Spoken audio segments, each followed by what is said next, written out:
Namaste guys, welcome to your own channel Indian Geopolitics. So finally guys, after much speculation, the Quad Summit of 2023 was organized in Hiroshima alongside the G7 Summit. This clearly signifies the huge importance of this grouping, especially for containing China. Actually, every single geopolitical and geostrategic watcher was shocked with the news of cancellation of US President Joe Biden's visit to Australia to attend the Quad Summit. The best part was that China went into the seventh heaven as it finally got the opportunity to troll the grouping altogether. The Chinese government's mouthpiece Global Times published articles about how Quad was doomed to fail. Even many pro-Western scholars in Asia and Europe criticized the failure of Biden to visit Australia as a non-seriousness of American leadership on its Indo-Pacific strategy. However, given the geostrategic and geopolitical significance of this grouping, the leaders were mature enough to arrange the summit in Japan at the sidelines of G7 summit. This clearly highlights that despite changing dates and venues, one thing that remains consistent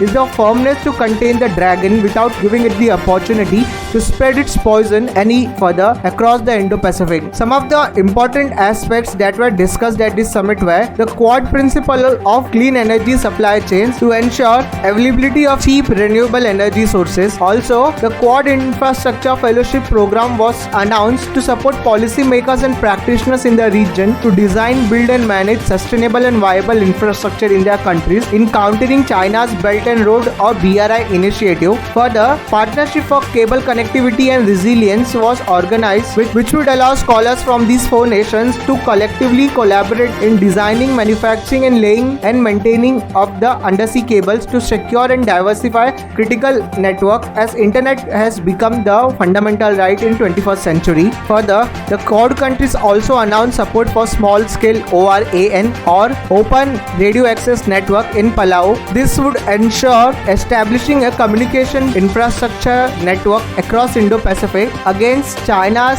telecom services that are available at present. Also, Quad Investor Network has been launched where private sector will facilitate investment in strategic technologies. The leaders of the Quad Summit also welcomed the progress of the Indo-Pacific Partnership for Maritime Domain Awareness, where in Quad Summit 2022 in Japan, they had decided to create maritime domain awareness among the nations, especially in South China Sea, to prevent China's aggressive fishing practices. Not only did PM Modi attend G7 and Quad Summit, he even met Ukrainian President Volodymyr Zelensky first time after the Ukraine-Russia conflict had begun. This meeting was of great significance because Indian Prime Minister was vocal to extend support to Ukraine by describing this conflict as a humanitarian crisis. He further assured Ukrainian President of India and him personally opting for all options to try to de-escalate this war as early as possible. Though this meeting might not be liked by Russia, but with this meeting, India has sent a geopolitical signal to Russia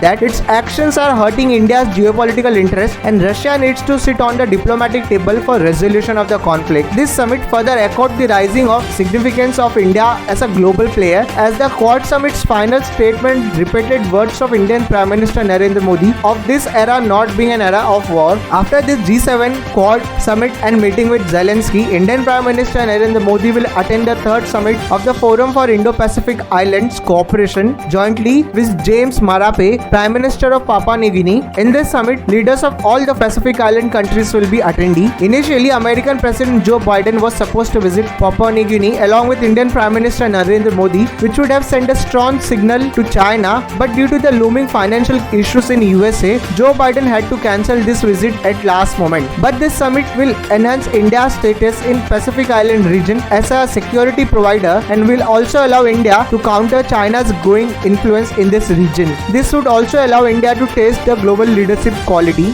Stay tuned to know more. Like and subscribe your own channel Indian Geopolitics.